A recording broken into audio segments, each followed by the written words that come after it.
last night, President Obama stated that airstrikes are a key pillar in the fight against ISIS. In the last week, we've seen the Obama administration, Germany, France, and the UK step up their efforts and their airstrikes. Meanwhile, the Prime Minister has ordered our CF-18s to stand down. Why is the Prime Minister stepping back from the fight when our allies are stepping up? Canada has spoken clearly in this past election. They want Canadians and our military to continue to engage in the fight against ISIS, and we are committed to continuing to do that.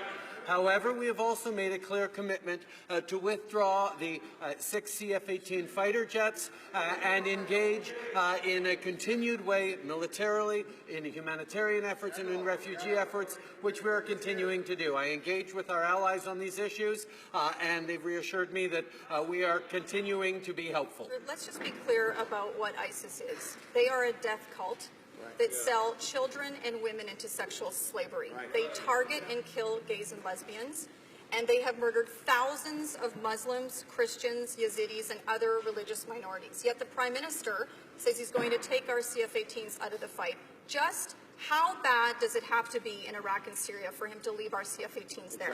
Mr. Speaker, there isn't a Canadian in this country who doesn't think that ISIS are a group of terrible terrorists who should be stopped. The question has always been how best to engage. How can Canada use its strengths, the extraordinary strengths of the men and women of the Canadian forces, to support in the fight against ISIS? Now, ongoing right now continue to be airstrikes.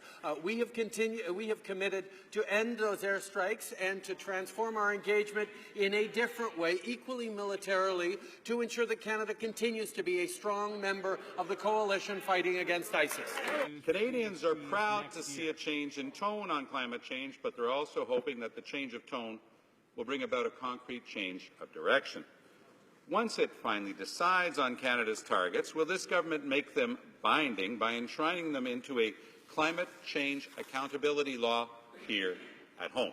One of the things that my honourable colleague seems to forget from time to time is Canada is a federation with 10 provinces that all have different approaches and different requirements. So we have committed to sit down and engage with those provinces, listen to them, and work out not just targets but a plan that is going to ensure that Canada meets its international and domestic obligations to reduce climate emissions and develop a strong economy.